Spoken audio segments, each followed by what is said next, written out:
Olá, gente querida! Hoje é dia 4 de novembro. A igreja celebra a memória de São Carlos Borromeu, quarta-feira da 31ª semana do tempo comum. E o texto do Evangelho é de Lucas, capítulo 14, versículos 25 a 33. Trata exatamente da liberdade absoluta do discípulo. Escutemos com muita atenção. Naquele tempo, grandes multidões acompanhavam Jesus. Voltando-se, ele lhes disse: Se alguém vem a mim, mas não se desapega de seu pai e de sua mãe, de sua mulher e de seus filhos, de seus irmãos e de suas irmãs, e até da sua própria vida, não pode ser meu discípulo. Quem não carrega sua cruz e não caminha atrás de mim, não pode ser meu discípulo. Com efeito, qual de vós, querendo construir uma torre, não senta primeiro e calcula os gastos, para ver se tem o suficiente para terminar? Caso contrário, ele vai lançar o alicerce e não será capaz de acabar.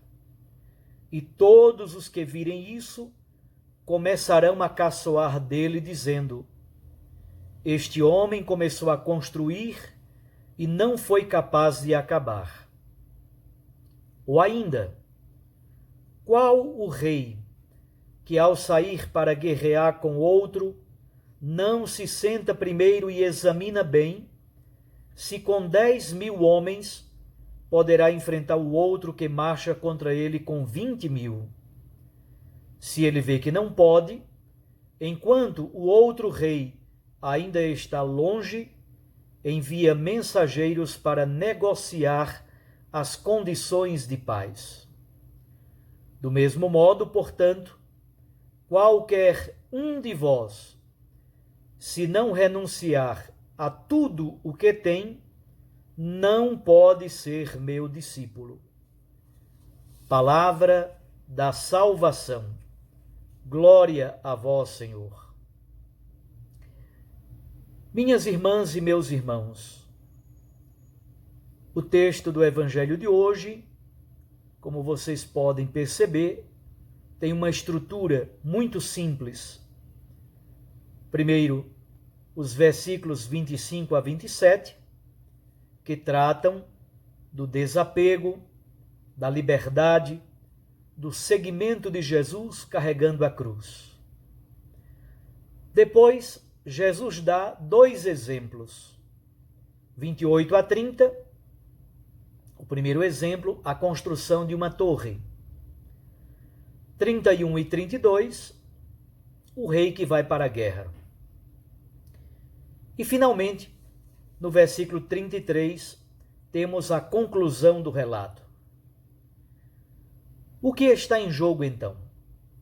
As condições necessárias para o seguimento de Jesus. Versículos 25 a 27. Quais são as condições apresentadas por Jesus? Fundamentalmente, a liberdade. A liberdade diante das pessoas. Não significa que nós vamos deixar de amá-las. Jesus começa com a nossa família, o pai, a mãe, a esposa, o esposo, os filhos, os irmãos, as irmãs. A liberdade absoluta diante das pessoas.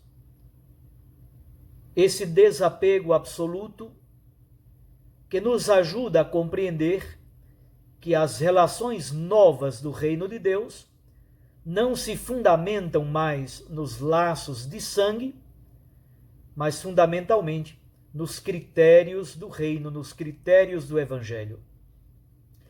Nós, então, somos chamados a um relacionamento com a família novo, amando-a plenamente, mas ao mesmo tempo mantendo total liberdade.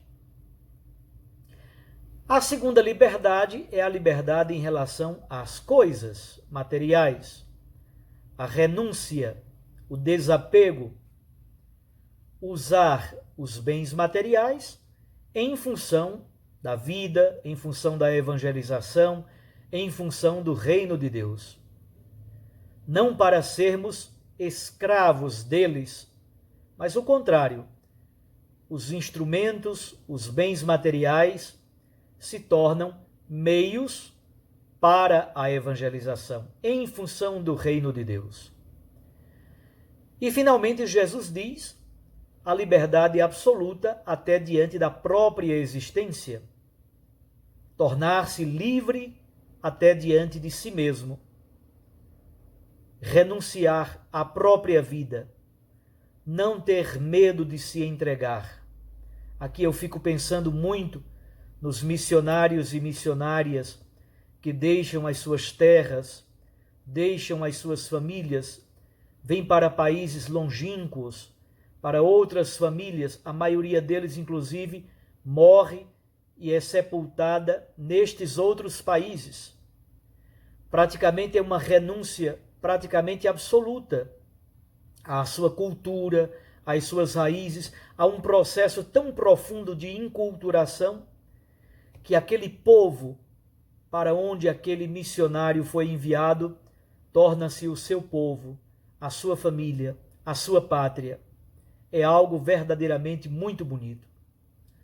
Desapego, renúncia diante da família, diante de pessoas queridas. Não é que nós vamos deixar de amá-las, não.